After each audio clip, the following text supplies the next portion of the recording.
J'ai enseigné au CNAM pendant 8-9 ans au CNAM de Paris, ce dont je garde un particulièrement bon souvenir. Aujourd'hui, je suis à Gros-Sub-Dijon, donc c'est une école d'ingénieurs, j'ai dit hier, mais voilà pour ceux qui étaient distraits ou qui n'étaient pas là. Je suis dans une école d'agronomie et d'agroalimentaire, c'est on fabrique de l'ingénieur. Et en même temps, on a un master qui est un master dans lequel on accueille des étudiants de psycho et des professionnels qui font le master 2 la même année ensemble. Et donc, nous assistons tous les ans à quelque chose de tout à fait sympathique. La découverte du milieu professionnel par des étudiants de formation initiale et la découverte de la psychologie et de l'ergonomie par les étudiants, on va dire, expérimentés. Voilà. La commande à laquelle je devais contribuer est la suivante, c'est-à-dire d'introduire finalement cette journée sur les rapports entre ergonomie et formation, mais aujourd'hui c'est formation et ergonomie. Voilà, vous voyez que ça change tout. Et donc j'ai proposé le titre suivant à Christophe, des rendez-vous manqués à des rencontres et avec les liaisons risquées du travail et de la formation. En gros, ce que je vais essayer de faire avec vous, c'est de suivre une ligne qui est, vous allez voir, assez simple à suivre. La première, c'est d'abord de vous rappeler en quelques slides ce que c'est que l'historique entre ergonomie et formation. Ensuite, avec énormément d'originalité, je vais aborder les rencontres entre ergonomie et formation. Et je vois déjà sur vos visages que vous avez deviné quelle serait la troisième partie, c'est les risques de la rencontre entre ergonomie et formation. Voilà. Alors, pour faire la transition avec hier, ce qui m'a beaucoup intéressé en assistant à une partie de la journée hier, c'est que finalement, pour un certain nombre d'entre vous, vous savez, je l'avais un peu repris, il y avait une discussion entre ergonomie, formation, comment les ergonomes utilisent la formation. Et d'une certaine manière, j'ai essayé, moi, de me dire, mais finalement, qui cause, de quoi, pourquoi, comment. Et donc, avec plusieurs postures de l'ergonome que vous avez sous les yeux, finalement, avec l'idée qu'il y a des tas de manières, en fait, de recourir à la formation et que peut-être est-ce qu'il faut aussi poser cette position dans laquelle s'installe l'ergonome pour savoir ce qu'il fait avec la formation. Parce que sinon, il me semble qu'on reste dans un monde assez flou. Et comme Benoît nous a dit par ailleurs que la formation, c'était flou, ça fait beaucoup de flou partout, quoi. Hein, voilà. Donc, je voulais dire ça parce que voilà, on anime la formation, on la conçoit, on utilise les services formation, on intervient comme acte pédagogique, comme le disait l'article d'Ergo de Petit, Duguay et Danielou. Est-ce qu'on est un ergonome qui conçoit le travail comme comme un acte formateur, etc., etc. Il y a des tas de possibilités diverses. Et puis la formation ou le se former, ça c'est pour faire plaisir à mon ami Christophe qui m'a charrié hier soir au repas. Il y a plusieurs manières de voir la formation.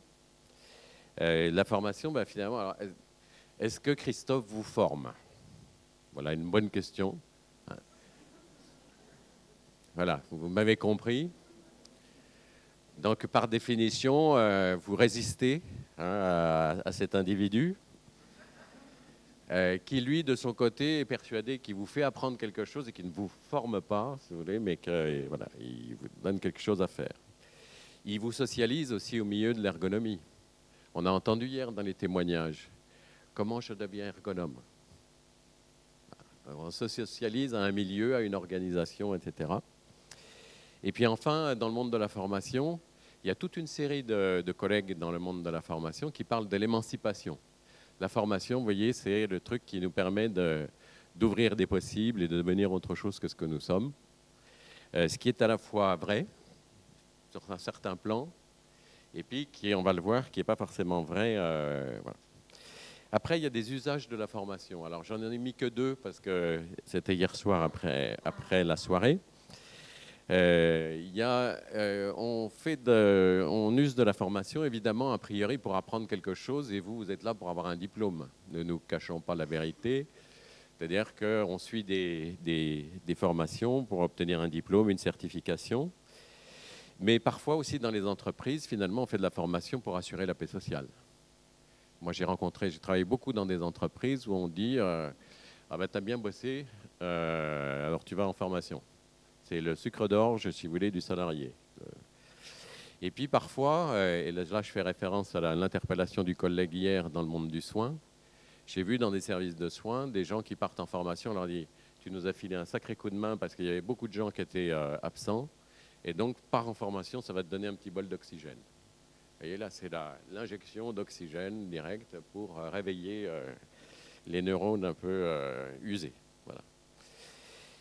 Et puis, ce qui est très intéressant, et pourquoi moi je m'intéresse au rapport entre ergonomie et formation, c'est que selon moi, les ergonomes nous aident à penser les conditions du se former. Parce que vous regardez de très près, selon moi en tout cas, des situations ou des actions que les personnes réalisent au travail, et dont certaines facilitent finalement et sont porteuses de possibles formatifs, on va dire. Et donc les conditions que vous observez, ils servent évidemment à révéler le travail réel, on est d'accord, mais je vais y revenir aussi, mais ils servent aussi à créer des conditions pour se former. Alors, je ne reviens pas sur ce plan d'une subtilité qui me sidère moi-même, et j'attaque directement en disant que ce qui est très intéressant aussi dans les rapports ergonomie et formation du point de vue historique, c'est que très tôt, ce sont les ergonomes qui se sont intéressés à la formation. Alors, pas à la formation on l'entend aujourd'hui, mais qui se sont intéressés à la formation au sens de la sélection, l'orientation et la qualification des travailleurs. Et donc, c'est ce qu'on trouve chez Ombredan et Faverges. Et puis, parallèlement, on va dire, c'est pour ça que je vous ai mis Chantons sous la pluie, mais où ils sont tous en ligne, comme ça, pour danser. C'est une perspective plus récente de la formation permanente, qui est elle aussi soucieuse de la promotion des professionnels, notamment en lien à un historique qui tient à certaines régions, hein, la Normandie, le nord de la France, la Lorraine, où il y avait des houillères, où il y avait des tas de branches professionnelles, en tout cas, qui vivaient une reconversion et des transformations importantes. Et j'attire votre attention simplement sur les dates, c'est-à-dire que Ombredan et Faverges, c'est 55, et Bertrand Schwartz, qui est un des pères de la formation continue en France, dès 1966, il s'intéresse de très près aux questions du travail. Alors, il s'intéresse aux questions du travail aussi parce que vous mettez des mineurs en reconversion dans une salle et au bout d'un quart d'heure, ils sont endormis. Parce qu'ils n'ont pas l'habitude, tout simplement, d'être assis dans une salle à écouter quelqu'un qui fait le professeur, quoi. J'espère que je ne provoque pas le même effet chez vous. Hein, mais... Donc, vous voyez cette idée hein, que, en fait, la logique les logiques d'ergonomie et de formation se suivent d'assez près. Et on peut dire qu'il y a un historique qui est à la fois partagé et désynchronisé. C'est-à-dire que, par exemple, vous voyez que Catherine Tegère, par exemple, qui est une ergonome dont j'imagine vous connaissez le nom, très tôt s'est intéressée aux possibles ouverts par la formation en ergonomie pour donner un autre point de vue sur le travail dans l'entreprise, et notamment en dotant finalement les responsables syndicaux d'un regard un peu critique non seulement sur l'emploi, mais sur le travail. Et ça a été quelque chose de très précieux dans le monde de la formation professionnelle, les travaux de Catherine et qu'elle a systématisé là, avec Marianne Lacomblé dans leur bouquin de 2013. Parce que d'une certaine manière, ça nous a attiré notre attention sur le fait qu'il y avait d'autres personnes qui s'intéressaient à ce rapport justement entre ergonomie et formation et aux moyens d'en faire quelque chose. Alors, je redis, historique désynchronisé, eh bien, donc Bertrand Schwartz, qui a monté en Lorraine donc, les actions de reconversion, on appelait ça des actions collectives de reconversion, a mis en place des choses alors qui n'étaient pas exactement sous l'angle du travail, mais qui étaient sous l'angle de se dire comment est-ce qu'on peut faire pour reconvertir des personnes. Et en voulant reconvertir des personnes, il s'intéressait à l'expérience que ces professionnels, quand bien même ils avaient fait le même métier toute leur vie, comment on pouvait s'appuyer sur cette expérience pour en faire quelque chose d'efficace. Par ailleurs, Bertrand Schwartz est aussi connu pour avoir mis en place une pédagogie du dysfonctionnement.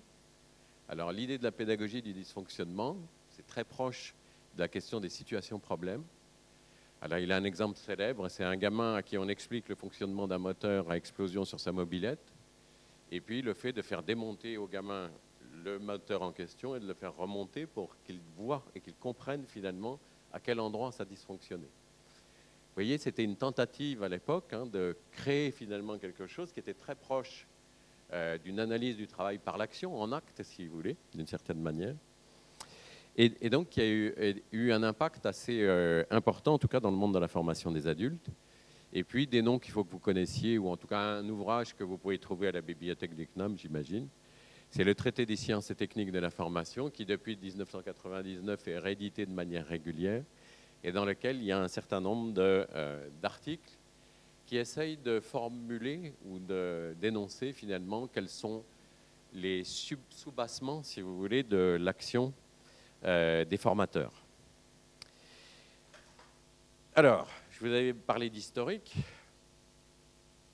Alors, ne soyez pas inquiets de ce qui va suivre derrière. Vous devinez que derrière, j'ai caché des choses.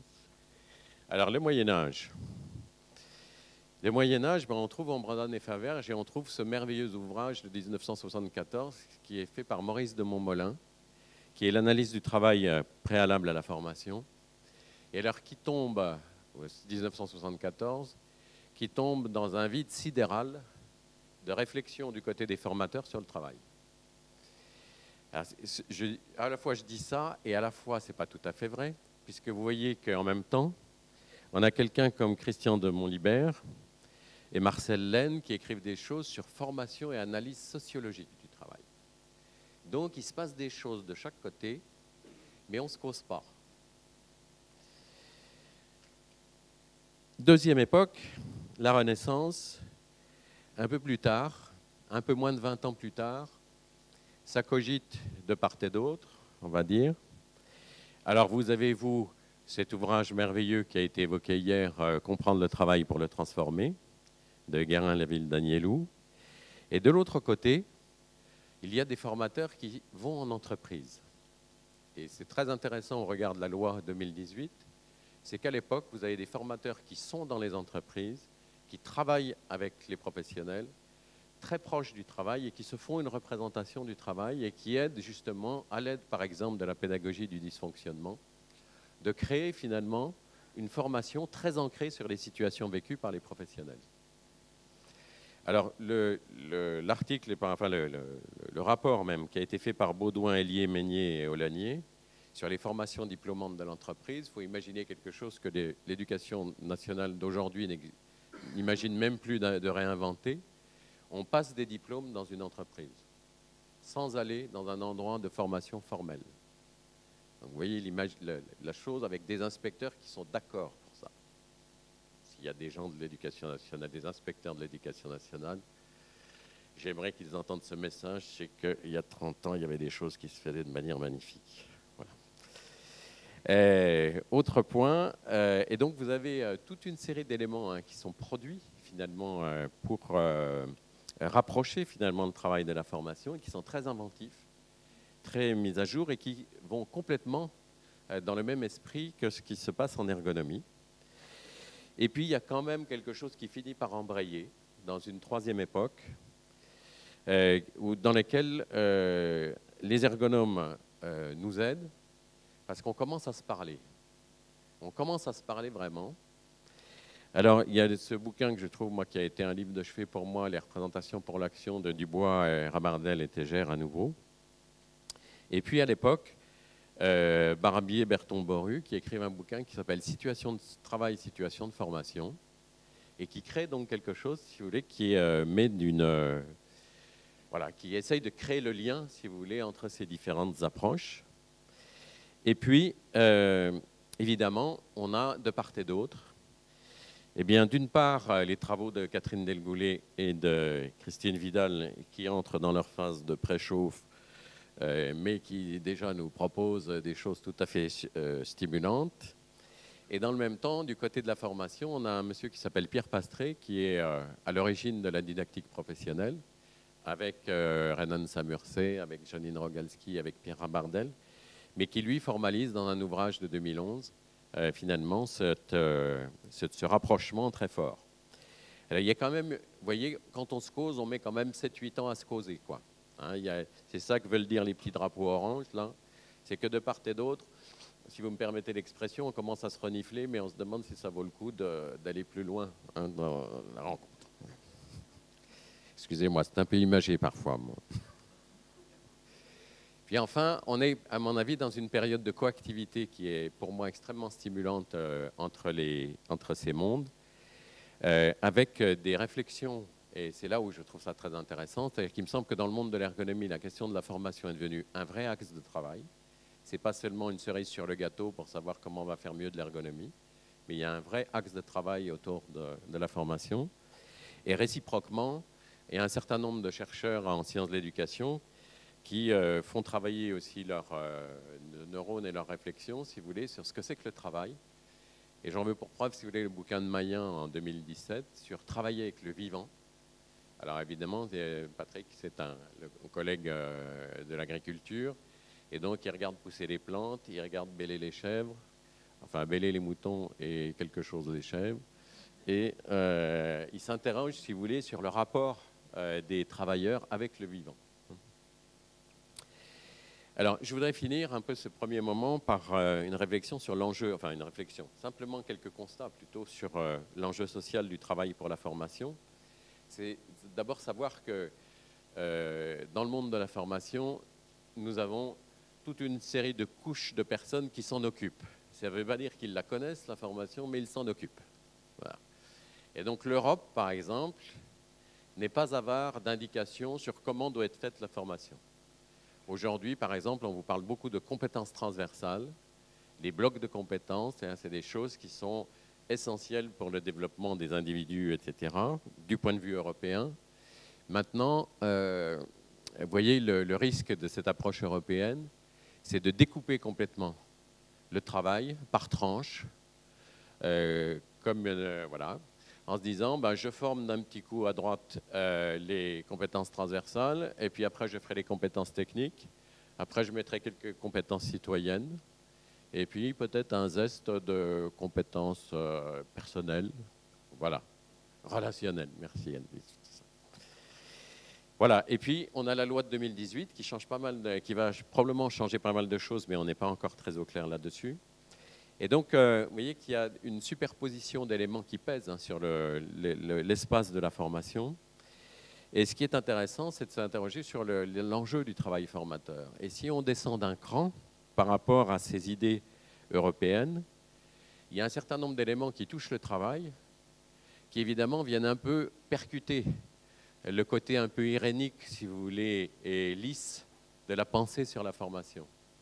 Des questions comme l'intensification du travail, des questions comme la polyvalence, la flexibilité, des questions comme la multiplication des contrats courts, le fait que les femmes de moins de 26 ans, c'est quand même un problème aujourd'hui. Enfin, disons que c'est un problème que pour elles, parce que personne ne s'y interroge vraiment.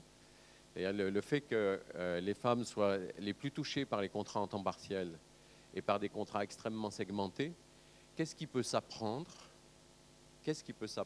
quand on est caissière de supermarché avec des horaires qui sont éclatés complètement dans la journée ou sur la semaine. Et puis, dernier point qui a été levé par un chercheur qui s'appelle Antonio Casilli, mais qui n'est pas le seul, sur le retour à la tâcheronisation. Je ne sais pas si vous avez entendu parler des travailleurs du clic, mais où finalement on découvre que l'intelligence artificielle n'étant pas si intelligente, il faut des gens qui aident l'intelligence artificielle. Il faut étayer l'intelligence artificielle. Donc vous avez des gens qui, aux États-Unis, sont payés 0,5 centimes du clic pour aider l'intelligence artificielle à reconnaître, par exemple, chez Amazon, des produits, etc., etc. Donc il y a un vrai enjeu de penser les questions du travail en solidarité avec les questions de formation. Alors, deuxième point, la question des rencontres. Alors, pourquoi est-ce qu'on s'est mis à se causer dans les années 90 ? Parce que dans les années 90, l'État a fait un effort incommensurable. L'État a créé un programme interdisciplinaires de recherche dans lesquels les sociologues du travail, les psychologues du travail, les sciences de l'éducation, les économistes, les gestionnaires se sont mis à se parler et à découvrir qu'en fait, il y avait des problématiques qui étaient un peu communes. Et donc, si vous cherchez le sigle PIRTEM sur Google ou sur votre moteur de recherche préféré, vous allez trouver des traces de ces programmes.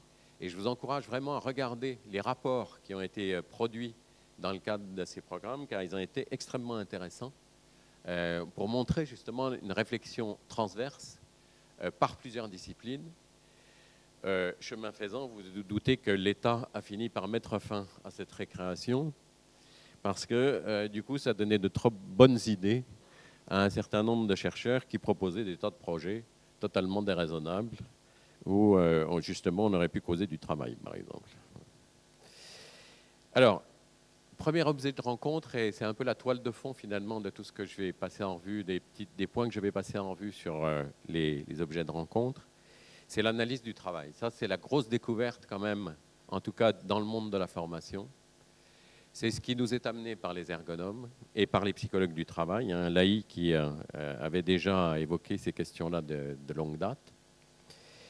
Mais avec l'idée finalement que réfléchir le travail et le mettre sous analyse permettait d'identifier finalement plusieurs sources, non seulement d'amélioration des conditions de travail, mais aussi d'amélioration des compétences des personnes. Alors à l'époque, on ne parlait pas encore de compétences.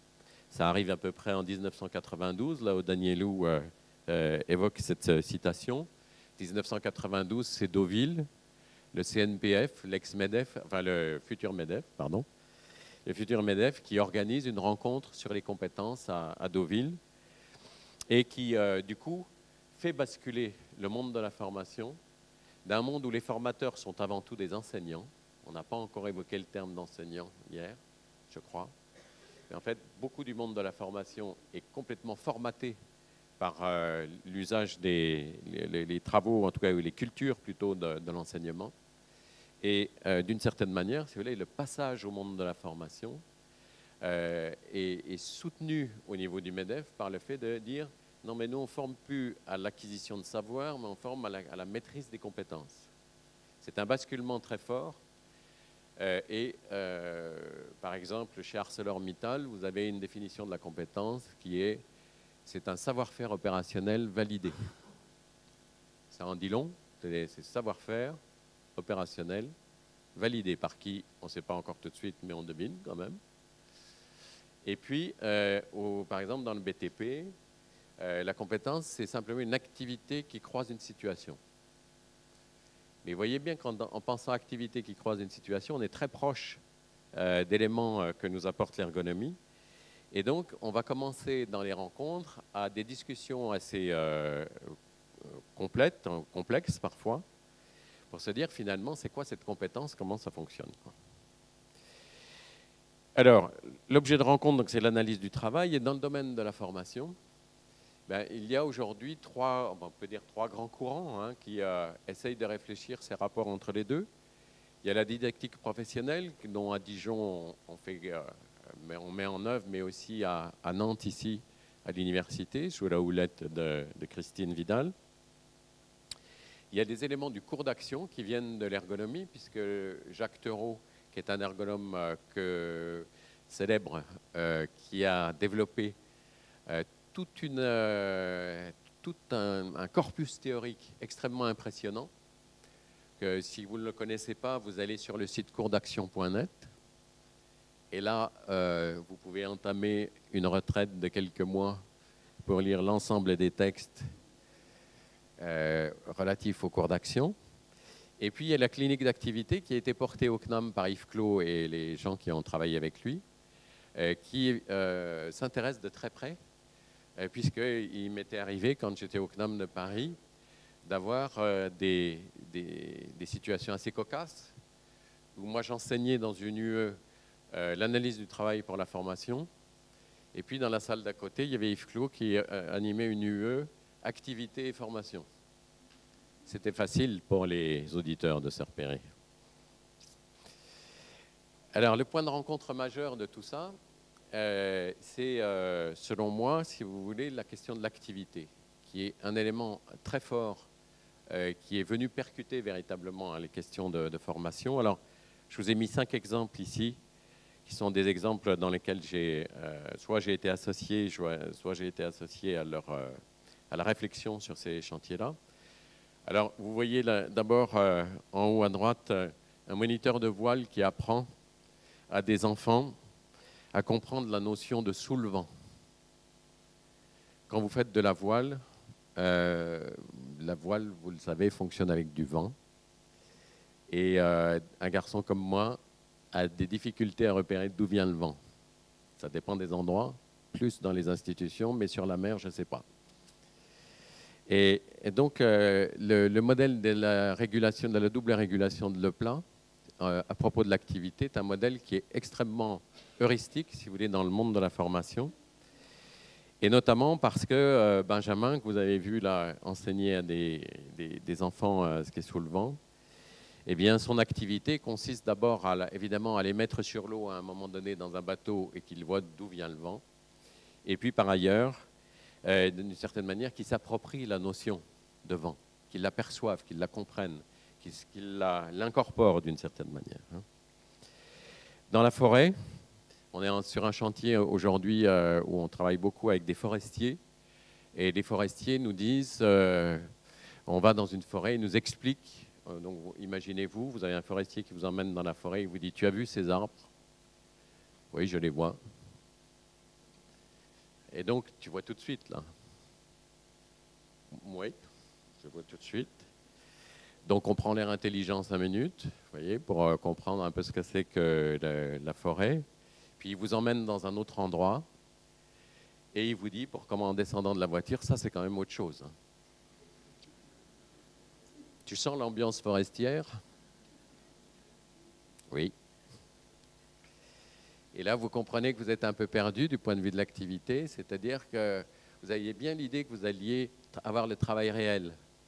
Mais les mots dans lesquels s'exprime le travail réel est très compliqué. Et le schéma d'Angerström que vous avez là nous permet aussi de comprendre que ce forestier-là, il appartient depuis très longtemps à une communauté qui travaille pas seulement tout seul, mais qui travaille avec des gestionnaires forestiers, qui travaille avec des sylviculteurs, qui travaille avec toute une série de gens.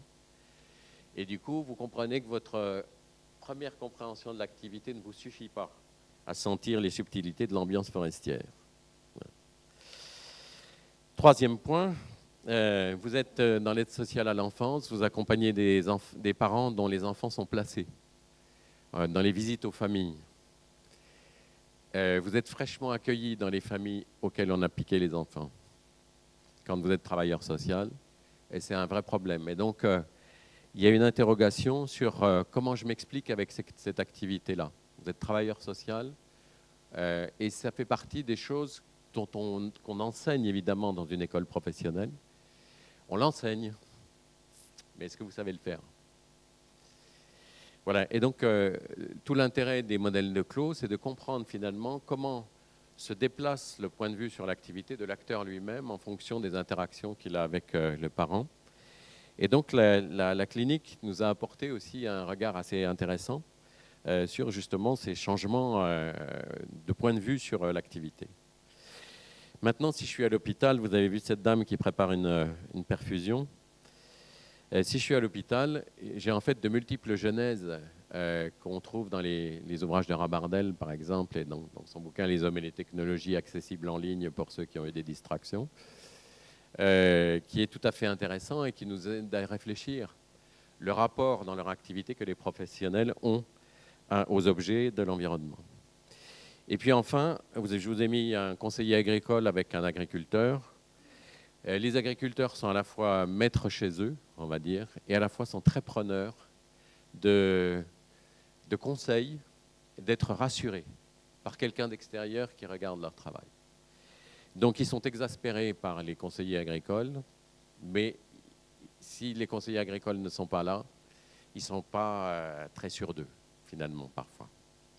Et donc il y a d'autres outils tels que les chroniques d'activité, ce que vous avez sous les yeux, qui permettent de penser finalement d'où ça vient chez l'agriculteur, cette demande, finalement cette attente, ce besoin d'être rassuré. Donc vous voyez un point de rencontre majeur qui est très intéressant pour nous en formation autour de l'activité parce que ces différents modèles, ça nous oblige à penser des choses intéressantes. Alors je vais passer assez vite là-dessus. C'est des points de rencontre en recherche, mais c'est pour vous dire que progressivement, la recherche a essayé aussi de se rassembler et de créer ensemble, à peu près dans des moments un peu similaires, des réflexions parallèles sur comment on comprend le travail, comment on comprend la formation. Et donc, je ne cite pas les gens, ils sont dans la salle, hein, à peu près tous. Donc, je vais passer très vite là-dessus, mais si vous le trouverez de toute façon dans la trace, voilà. Et puis, j'ai terminé par cet ouvrage fondamental de Christine Vidal-Gomel, très récent, sur l'analyse de l'activité. Et puis, je signale un ouvrage fameux aussi à sortir d'El Goulet et Bocara prochainement. Alors, les conséquences pratiques de cette rencontre pour le monde de la formation. Ben, précisément, c'est pour ça que je taquinais un peu Christophe hier. C'est le passage de la formation au se former. C'est-à-dire, c'est vraiment ce passage-là qui a été important et les outils conceptuels qui nous ont été apportés nous ont permis finalement d'aller vers la question du se former. Le passage aussi de l'analyse du travail à finalement l'analyse de l'action, mais Anne-Lise en parlera tout à l'heure. Et puis de l'ingénierie à la conception. Ça peut vous paraître bizarre, mais les formateurs, le monde des formateurs a créé toute une technologie qui s'appelle ingénierie de formation, que vous connaissez. Et les ergonomes parlent de conception. Et je trouve que ce glissement, en tout cas, mérite d'être pensé. Parce que d'une certaine manière, selon moi en tout cas, dans l'ingénierie, il y a une conception qui s'ignore. Et du coup, cet échange entre les deux était, j'ai trouvé, tout à fait intéressant. Du côté des concepteurs, précisément, je vous ai mis juste là sur la partie droite du tableau un certain nombre de points en rouge qui sont des éléments finalement d'usage par les formateurs des apports de l'ergonomie, alors que l'ingénierie de formation, justement, sur la gauche, peut être présentée dans un certain nombre d'ouvrages de manière très, très procédurale. Et l'idée, c'est précisément de ne pas procéduraliser l'ingénierie de formation, mais d'en faire quelque chose d'autre. Juste un point complémentaire, ça et puis des rencontres concrétisées dans des travaux. Ben, je vous ai mis un certain nombre d'éléments qui me semblent être tout à fait intéressants en formation. Les travaux sur la conduite automobile de Christine Vidal ici, les travaux de Sophie Aubert sur les peintres d'aéronautique qui travaillent toujours sur les questions de formation et comment former au mieux. Les travaux de Catherine Tagère toujours. Et quelques travaux auxquels moi j'ai participé, notamment avec Christine, où nous avons été livrés du béton dans les campagnes de la Touraine et nous en gardons un souvenir inoubliable. Et du côté de l'intervention, eh bien, il y a des tas de points qui sont intéressants parce que l'ergonomie amène le patrimoine de l'intervention ergonomique et en même temps, il y a de l'intervention en formation, comme Anne-Lise l'a écrit dans un ouvrage assez récent avec Aniva Facina et Ben Chekroun, s'il le fallait encore. Voilà. Quelques liens risqués pour finir. Je vais aller très vite parce que c'est juste des points de pitch, presque. C'est comme ça qu'on dit aujourd'hui, je crois. Le risque permanent dans le monde de la formation, c'est de ne pas s'intéresser au travail, mais à l'emploi. Ça reste une constante, c'est-à-dire qu'on pense l'emploi, on pense des postes, on pense des salaires, on pense des qualifications, on pense des profils de postes, mais on ne pense pas le travail. Alors pour vous, c'est évident en tant qu'ergonome, mais dans le monde de la formation, c'est pour ça que je vous disais hier qu'il y a probablement de la place pour les ergonomes dans les organismes de formation. Et du côté de la formation, en tout cas, si vous regardez les statistiques, c'est toujours des chiffres ou des publics. Mais il y a très rarement des éléments sur l'apport qualitatif de la formation. Un risque latent, c'est penser une référence à la compétence qui segmente sans arrêt l'unité en mouvement, c'est ce que je disais tout à l'heure. Je vous ai mis les travaux de Bernard Ray, qui est un professeur belge qui a découpé la compétence en morceaux et à bon droit, c'est-à-dire que si vous voulez, dans une certaine logique, on peut comprendre que dans la formation initiale, on ait besoin de savoir quelles compétences on poursuit. Mais évidemment, le risque, c'est que ce soit posé dans des endroits, que ça devienne statique, Hein, ça devient des libellés de compétences. À l'issue de la formation, le stagiaire sera compétent pour. Ben oui, c'est gentil, sauf que, comme on le disait, ça ne met pas tellement en mouvement la compétence. Et j'y oppose, moi, systématiquement cette citation de Jacques Leplat. La compétence, c'est un système de connaissances qui engendre l'activité pour une classe de situations données. Et je pense que le plus important, c'est l'engendrement, le mouvement. La compétence, dès qu'elle est statique, elle n'intéresse plus personne, d'une certaine manière. Je suis un peu brutal, mais... ouais. Donc ça, c'est le risque latent. Un risque manifeste, c'est le service à consommer. C'est-à-dire que la formation, elle est technique, elle est contrainte, des textes, elle prend du temps, on n'est jamais certain de son efficacité. Merci Benoît de nous l'avoir rappelé. Bref, c'est une charge. Dans une entreprise, la formation, c'est le truc qui prend du temps, qui coûte cher. Et dans les régions aussi, d'ailleurs, hein, dans les États, c'est-à-dire que ça n'arrête pas comme ça. Et donc, l'idée, c'est que la formation, c'est une boîte de rustine, quoi. C'est un service à consommer. Elle est souvent convoquée, si vous voulez, de façon curative, très rarement de façon préventive. Et surtout, elle fait totalement l'impasse, si on la prend sous cet angle-là, sur l'apprendre. Et ça, c'est un point extrêmement important. Si c'est un service à consommer, alors on ne s'intéresse pas tellement aux questions de l'apprendre. Un risque qui est assez ancien, qui a été déjà soulevé par des ergonomes en 1982, c'est le risque du vol des savoirs. Je vous ai mis cette image d'une rivière qui finit en bibliothèque. C'est-à-dire un des risques patents de l'analyse du travail en formation. Et c'est pour ça que le travail et l'activité intéressent beaucoup. Enfin, l'analyse dans le cadre de la formation, l'analyse du travail dans le cadre de la formation, ça intéresse nombre d'entreprises. C'est qu'elles mettent à jour des savoirs, elles les formalisent, et du coup, il se passe autre chose après, qui n'est pas de la formation, qui peut être de l'automatisation, par exemple. Donc, il y a un risque très fort, et c'est pour ça que les apports de l'ergonomie et de l'intervention ergonomique peuvent nous être très précieux. Et donc, et enfin, un risque de routine, c'est-à-dire mettre le travail en programme. Il y a quand même un tropisme du formateur. Je regarde le travail et du coup, je vois ce que je vais faire comme cours. Ben non, précisément, le travail, c'est vivant. Donc si on est simplement obnubilé de savoir, nous, en tant qu'individus, qu'est-ce qu'on va faire dans une salle, et qu'on ne prend pas au sérieux le travail des gens, et qu'on souhaite le mettre, ou qu'on est très pressé de le mettre en programme, ça devient très, très compliqué.